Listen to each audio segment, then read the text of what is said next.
यह कहानी है बिहार के एक गांव पुरखौली की, जहां पर जानकी नाम की एक औरत अपनी बेटी सीता के साथ रहती थी। सीता के पिता बहुत समय पहले ही एक हादसे में मारे गए थे।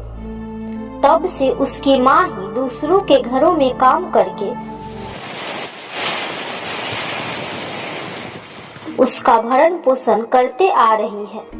सीता और उसकी माँ जानकी दोनों ही गणेश जी के परम भक्त थे। दोनों प्रतिदिन गणेश जी की पूजा अर्चना किया करते थे। एक दिन सीता अपने माँ के पास आई और बोली, माँ, दिवाली आने वाली है, मुझे पटाखे और मिठाइयाँ दोगी ना माँ? जानकी चुप थी। सीता फिर बोल पड़ी, बोलो ना माँ, कुछ तो बोलो माँ।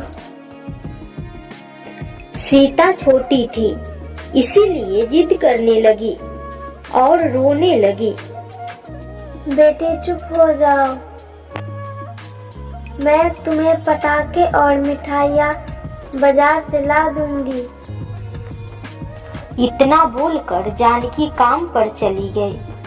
काम करते करते अचानक जानकी को चक्कर आने लगे और वह नीचे गिर गई। कुछ देर बाद वह घर आ गई और सो गई। तभी सीता आई और बोली, क्या हुआ है माँ? कुछ नहीं बेटी, चक्कर आ रहे थे, इसीलिए थोड़ी देर आराम कर लेती हूँ। जानकी कुछ दिनों तक बीमार रही और एक दिन अचानक उसकी मृत्यु हो गई। अब सीता अकेली हो गई।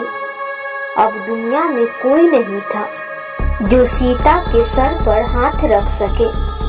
अब वह बिल्कुल अकेली हो गई थी। जैसे तैसे उसका गुजारा होता, परंतु वह गणेश जी की पूजा रोज किया करती थी। एक दिन सीता घर से बाहर निकली तो देखा कि कुछ बच्चे पटाखे फोड़ रहे थे। कुछ लोग मिठाइयाँ अपने घर में लेके जा रहे थे। ये सब देखकर सीता के आंखों में आंसू आ गए, क्योंकि उसके पास न तो पैसे थे और न ही कोई देने वाला था। फिर सीता गणेश जी की मूर्ति के पास गई और बोली,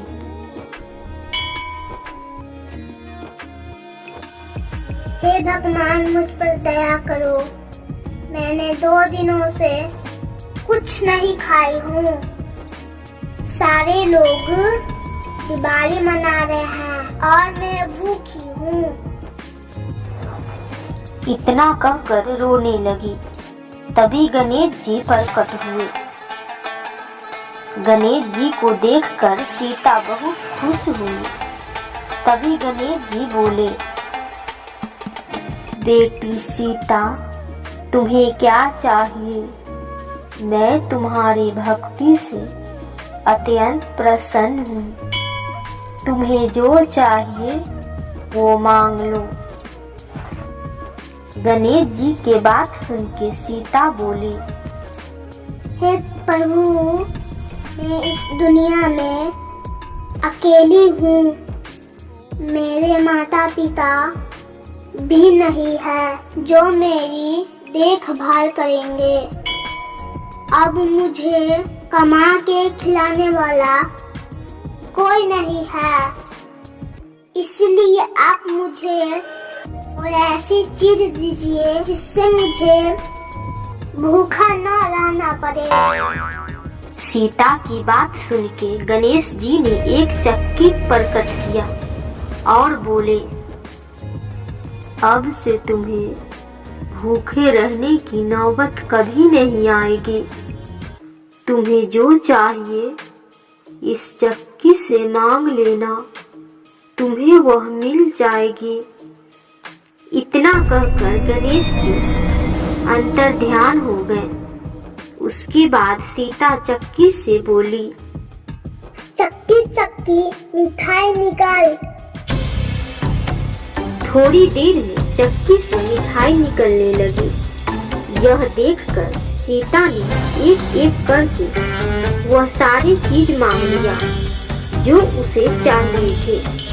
उसके बाद वह खुशी खुशी दिवाली का त्योहार मनाई और वह खुशी खुशी अपना जीवन व्यतीत करने लगी। तो दोस्तों, कैसी लगी ये कहानी आपको? कमेंट करके जरूर बताएं और ऐसी मजेदार कहानियां देखने के लिए चैनल को सब्सक्राइब जरूर करें।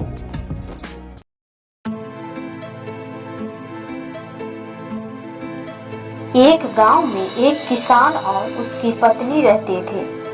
किसान का नाम रंजन और उसकी पत्नी का नाम संगीता था। किसान बड़ा ही मेहनती और ईमानदार था, मगर संगीता धार्मिक स्वभाव की थी। वह दिन भर पूजा पाठ में लगी रहती। वह सूर्य देव की परम भक्त थी। संगीता रोज सुबह उठकर पहले सूर्य देव को जल अर्पित करती।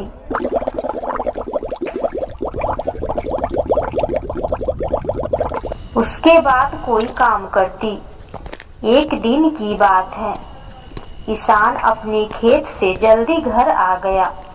उसने संगीता को पूजा पाठ करते हुए देखा तो रंजन ने संगीता से कहा, तुम पूजा पाठ क्यों करती हो? क्यों अपना समय बर्बाद करती हो? पूजा पाठ से कुछ नहीं होता।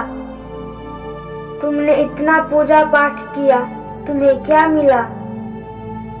हम जैसे पहले थे वैसे ही अब हैं। मुश्किल से 2 वक्त का रोटी का व्यवस्था हो पाती है। हमारा जीवन तो गरीबी में ही बीतेगा। तब संगीता बोली, आप क्यों नाराज होते हैं? मुझे भगवान सूर्य देव पर पूरा विश्वास है। वो कभी न कभी तो हमारी पुकार जरूर सुनेंगे और हमारे दिन जरूर बदलेंगे। तब रंजन बोला, अगर तुम्हें इतना विश्वास है तो तुम करो पूजा पाठ। और रंजन अंदर चला जाता है और आराम करने लगता है। अगले दिन सुबह उठते ही संगीता सूर्य देव को जल अर्पित करके बोली, हे भगवान, मेरी विनती सुन लो। हे भगवान, मुझे इतना दे दो कि हमारा जीवन आसानी से कट जाए। इतना बोलकर संगीता घर में चली जाती है और जब रात में सो रही होती है तब भगवान सूर्य देव उसको सपने में दर्शन देते हैं और कहते हैं, तुम्हें जो चाहिए वो सब मिलेगा। इसके लिए तुम्हें छठ पूजा का व्रत करनी होगी। सूर्य देव ने इतना कहा ही था कि संगीता की आंखें खुल गई और वह जब इधर उधर देखा तो उसे कहीं कोई नहीं दिखा। अगले दिन संगीता रंजन को सारी बात बताई। तब रंजन बोला, छठ पूजा के नाम तो मैंने सुना है, मगर इसके पूजा विधि को नहीं जानता। मगर हाँ, मैं एक साधु बाबा को जानता हूँ। हम दोनों बाबा के पास चलते हैं। उसके बाद दोनों साधु से मिलने के लिए निकल पड़े। कुछ देर में साधु के पास पहुँचे और सारी बात बताई। रंजन और संगीता की बात सुन के साधु बोला,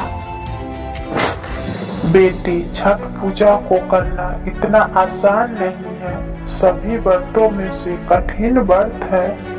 इसके बहुत सारे नियम हैं जो तुम ध्यान से सुनो। उसके बाद साधु ने एक एक करके सारी नियम और पूजा की विधियों को वर्णन किया। के बाद रंजन और संगीता साधु को प्रणाम किया और वहां से अपने घर आ गए। और अगले दिन संगीता पूरे लगन और श्रद्धा के साथ छठ पूजा को किया।